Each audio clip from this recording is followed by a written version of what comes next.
Lagos, Nigeria. The government's decision to exchange banknotes led to a cash shortage, and new banknotes were printed in insufficient quantities. The implementation of the eNaira, the country's CBDC, has not been embraced by the population. Millions of people found themselves cut off from cash, sparking nationwide protests. But what exactly is a CBDC? In this second episode of the podcast, we're going to embark on a journey through the complex and often controversial realm of central bank digital currencies, also known as CBDCs. Could CBDCs pose a threat to our financial freedom? And what can we do to protect ourselves in this rapidly evolving landscape? Stay tuned to find out. Welcome to the Global Citizen Podcast, where we explore the intersection of financial freedom, personal liberty, and the power of individualism. Join us as we discuss ways to minimize taxes, navigate global regulations, and reclaim your freedom. Sit back, relax, and enjoy the ride.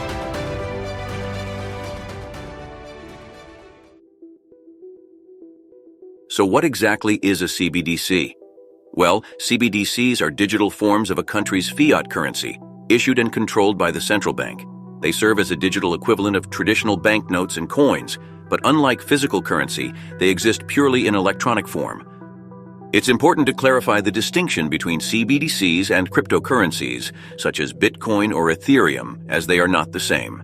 Cryptocurrencies operate on decentralized networks and are not issued or controlled by any central authority. Unfortunately, some people tend to confuse or even intentionally mislead others by comparing CBDCs to cryptocurrencies.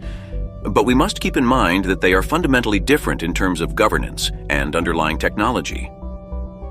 Central banks play a crucial role in the creation and distribution of CBDCs. They are responsible for issuing the digital currency, maintaining its stability, and ensuring its adoption within the financial system.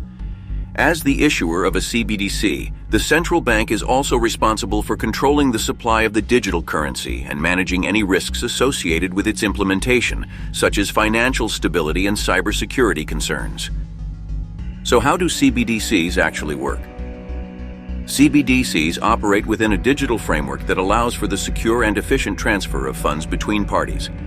Each CBDC unit is essentially a digital token, which can be held and transacted in digital wallets or accounts.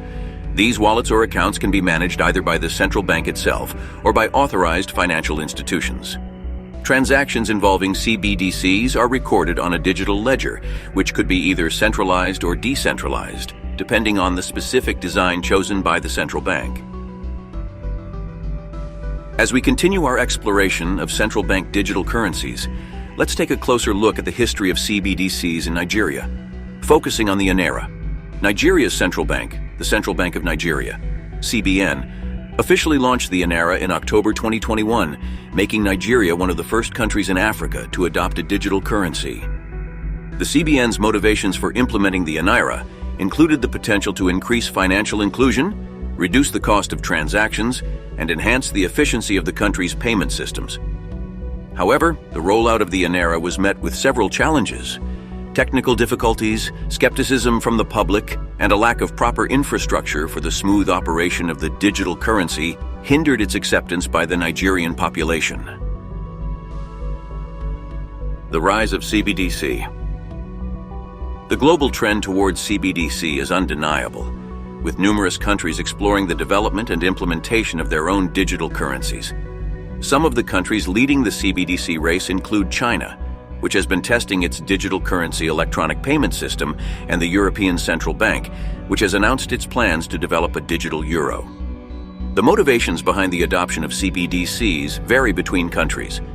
Some of the key factors driving this trend include improving financial inclusion, enhancing the efficiency of payment systems, reducing transaction costs, and fostering innovation in the financial sector.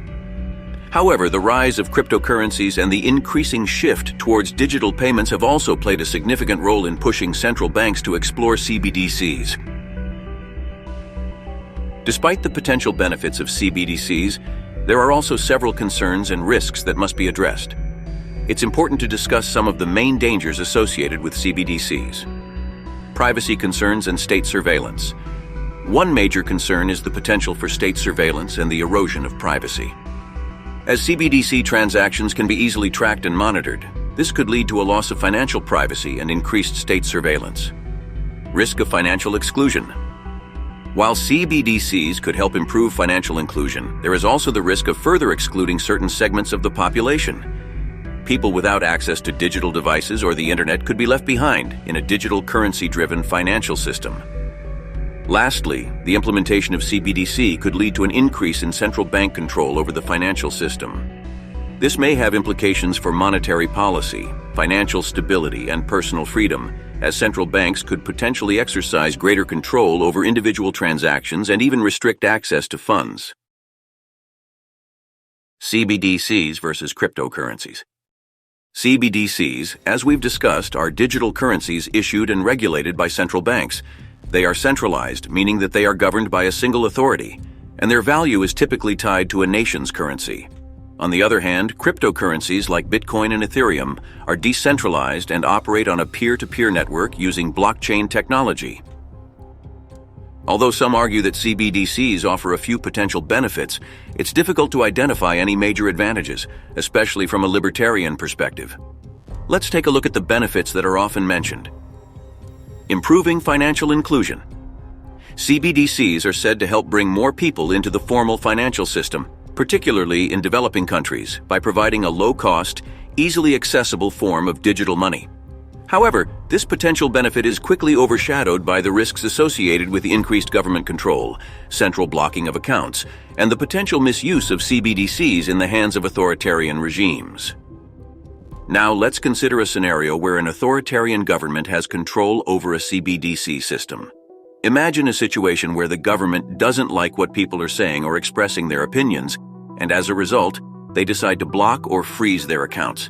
This would be a direct infringement on individual freedom and could easily be used to silence dissenting voices.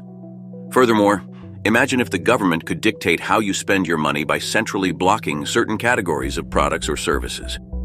This could be used to control the market, favor certain industries, or even impose personal beliefs and values on the entire population.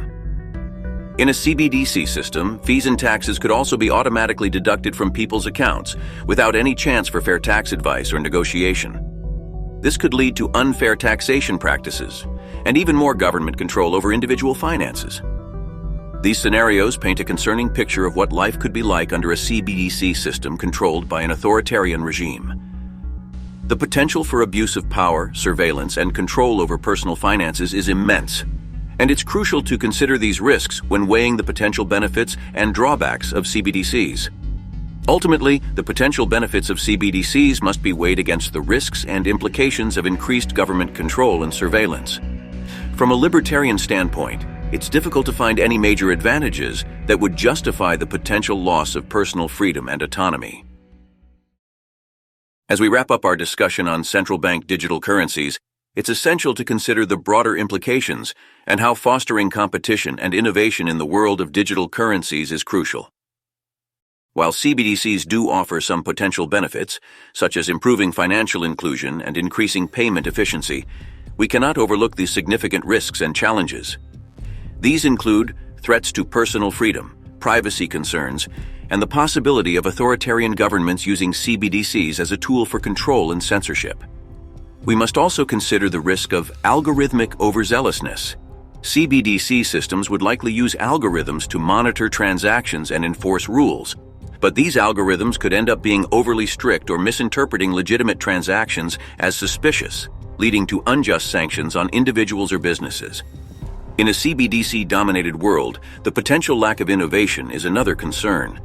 Centralized CBDC might not provide the same level of innovation, competition, and user-driven development as decentralized cryptocurrencies, as the central banks could limit the adoption of new technologies or features.